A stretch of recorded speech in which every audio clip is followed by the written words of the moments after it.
ये दुनिया में सबसे निराशाजनक मौत का तरीका है। अकेला रहने वाला आदमी जब सोकर जागता है तो पाता है कि उसकी गर्दन अजीब तरह से रस्सी से बंधी हुई है, जिसकी दूसरी तरफ दीवार में बने छेद से होकर पड़ोसी के कमरे में जाती है। अकेला रहने वाला आदमी शक करता है कि शायद पड़ोसी इस पर मजाक कर रहा है और वह अपनी गर्दन की रस्सी को खींच कर देखता है।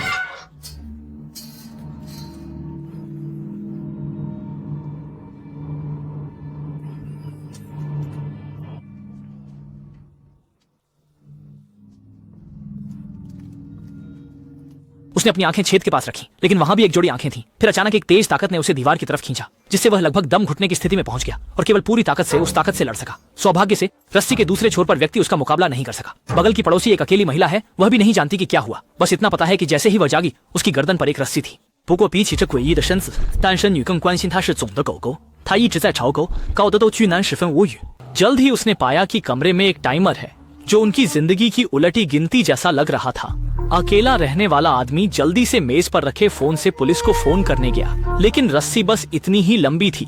हालांकि उसने अकेली महिला को दीवार तक खींच लिया था, फिर भी वह फोन तक पहुंचने में सफल नहीं हुआ।